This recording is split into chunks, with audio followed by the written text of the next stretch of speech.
যে কোনো জ্বলন্ত জিনিসেরই জ্বালানি থাকে, সেই জ্বালানি যখন শেষ হয়ে আসে জ্বলন্ত জিনিসটাও নিভে যায়।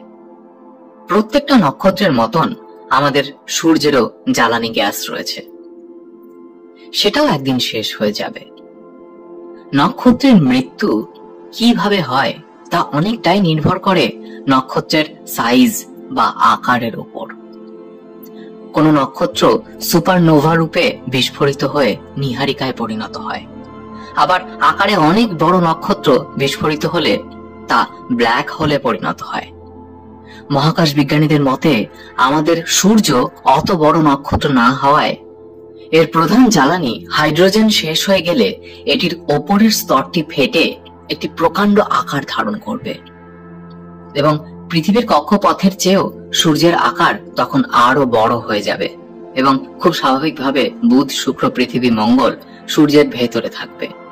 দূর থেকে সূর্যকে তখন একটি লাল দৈত্যাকার নক্ষত্র বলে মনে হবে, যা হতে সময় লাগবে প্রায় 5 বিলিয়ন বছর এবং 10 বিলিয়ন বছর পর সূর্য পরিণত হবে একটি শ্বেত শুভ্র উপনক্ষত্রে, যাতে থাকবে প্রধানত কার্বন ডাই অক্সাইড এবং অক্সিজেন।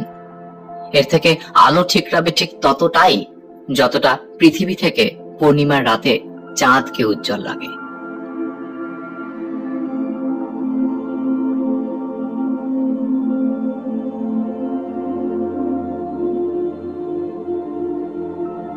আগেই বলেছি আমাদের সৌরজগৎ আকাশগঙ্গা অর্থাৎ মিল্কি ওয়ে গ্যালাক্সির ভেতরে অবস্থিত।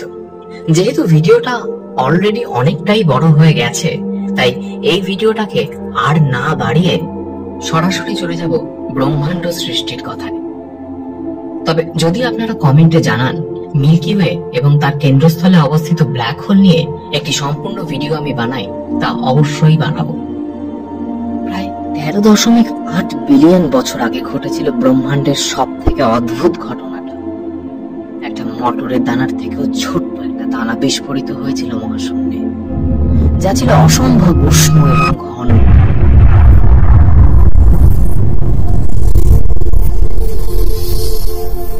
এবং কয়েক সেকেন্ডে, মুহূর্তের মধ্যে ছড়িয়ে পড়েছিল সেই অসীম শক্তি। প্রথম কয়েকটি সেকেন্ড সেই ছড়িয়ে পড়ার সীমা ছিল সব থেকে উন্মত্ত, অভাবনীয় এবং অপরিসীম, যার উষ্ণতা ছিল প্রায় 10 বিলিয়ন ডিগ্রি ফারেনহাইট। পরে সময়ের সাথে সাথে তা ধীর হতে থাকে। আজ প্রায় 14 বিলিয়ন বছর পরেও ইউনিভার্স প্রসারিত হয়ে চলেছে তার নিজস্ব গতিবেগে এবং ইউনিভার্স বড় থেকে আরো বড় হচ্ছে।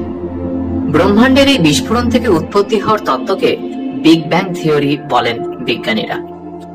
বিগ ব্যাং এর ঠিক আগেই মহাকাশের মধ্যে ঘটে যাওয়া ঘটনাগুলি ছিল অত্যন্ত জটিল এবং তাৎপর্যপূর্ণ, যার মধ্যে অন্যতম হলো সিঙ্গুলারিটি থেকে মুক্তি। বিগ ব্যাং এর ঠিক আগে সমস্ত বস্তু ও শক্তি একটি অসীম ঘনত্ব ও তাপমাত্রার বিন্দুতে সংকুচিত ছিল, যাকে সিঙ্গুলারিটি বলা হয়। সেই বিন্দু থেকে বিস্ফোরণের মাধ্যমে মহাবিশ্বের শুরু হয়। এটি সময়, স্থান, পদার্থ এবং শক্তির সৃষ্টি করে। ইনফ্লেশন বা দ্রুত সম্প্রসারণ। বিগ ব্যাং এর পর প্রথম কয়েকটা সেকেন্ড মহাবিশ্ব প্রচন্ড গতিতে প্রসারিত হয়, যাকে ইনফ্লেশন বলে। এই সময় মহাবিশ্বের আকার অসংখ্য গুণে বৃদ্ধি পায়। ইনফ্লেশন শেষে মহাবিশ্ব শীতল হতে শুরু করে এবং বিভিন্ন শক্তি ক্ষেত্রের মধ্যে মিথস্ক্রিয়া শুরু হয়। Quark, gluon, plasma. ইনফ্লেশনের পরে তাপমাত্রা এতই বেশি ছিল যে কোনো নিউক্লিয়াস বা পরমাণু তৈরি হতে পারেনি। সেই সময় মহাবিশ্বে কেবলমাত্র কোয়ার্ক এবং গ্লুয়ন নামের কণারা বিদ্যমান ছিল, যারা একসাথে কোয়ার্ক, গ্লুয়ন, প্লাজমা তৈরি করেছিল।